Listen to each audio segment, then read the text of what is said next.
ટેમ્પરરીવાળી રીલ્સની અંદર ઘણા બધા લોકોનો પોઝિટિવ રિસ્પોન્સ આવ્યો છે અને ઘણા બધા લોકોની કોમેન્ટ આવી છે. હવે કોમેન્ટના ઘણા લોકોના જવાબ અમે આપી દીધા છે અને ઘણા લોકોને હજુ આપી નથી શક્યા, કારણ કે અમારા બીજા વર્કલોડને લીધે જવાબ નથી આપી શક્યા. પણ તમને જવાબ વધીને 1 થી 2 દિવસમાં મળી જશે. પણ નેક્સ્ટ સ્ટેપ તમને હું જણાવી દઉં કે હવે નેક્સ્ટ શું કરવાનું છે. તો સિમ્પલ ભાષામાં કે તમારી જે પ્રોડક્ટ છે, તમારી જે પ્રોડક્ટ તમે મેન્યુફેક્ચરિંગ કરો છો તેના કેટલોગ બનાવવાના છે. જેમ કે એની વેબસાઇટ અથવા પીડીએફ બનાવી નાખો. હવે કઈ રીતે બનશે? તો સિમ્પલ, તમારી પાસે જે ફોન છે, આઈફોન કે બીજો કોઈ પણ ફોન, ખાલી એક વસ્તુ યાદ રાખજો, ક્લિયરિટી સારી હોવી જોઈએ. એ ફોનથી તમારી પ્રોડક્ટનો ફોટો લ્યો અને એઆઈ ટૂલ્સનો યુઝ કરીને તમે એને એક મોડલ ફોટોમાં તમે કન્વર્ટ કરી શકો છો. આજની તારીખમાં બહુ બધા એઆઈ ટૂલ્સ છે, તમે યુટ્યુબમાં જઈને શીખી શકો છો.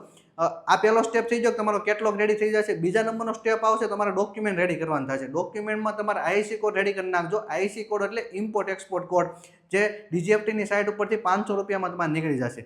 ત્રીજા નંબરનો સ્ટેપ આવતો હોય છે કે તમારા સોશિયલ મીડિયાના અકાઉન્ટ રેડી કરી નાખો, જે તમારો પાયો કહેવાય. જેમ કે ફેસબુક, ઇન્સ્ટા, લિંક્ડઇન ને યુટ્યુબ, આ 4 અકાઉન્ટ તમારે રેડી હોવા જોઈએ અને ગૂગલ માય બિઝનેસમાં પણ અકાઉન્ટ રેડી હોવું જોઈએ. એની પછીનો નેક્સ્ટ સ્ટેપ આવતો હોય છે કે બાયર ફાઇન્ડિંગ, હાઉ ટુ ફાઇન્ડ બાયર. તો એની માટે ફેસબુકના ઘણા ફ્રી ગ્રુપ, લિંક્ડઇનના ફ્રી ગ્રુપ અને તમે B2B પોર્ટલનો ઉપયોગ કરીને બાયર પણ ફાઇન્ડ આઉટ કરી શકો છો અને એની સાથે કન્ટિન્યુ વાતચીત કરીને તમારી ડીલ ડન કરી શકો છો. કારણ કે તમારી જે પ્રોડક્ટ છે એની માટે તમારા કેટલોગ રેડી છે, ડોક્યુમેન્ટ રેડી છે, ફોટોગ્રાફી પણ સારી છે, રીલ્સ પણ તમે બનાવી શકો છો એ ટૂલ્સનો યુઝ કરીને.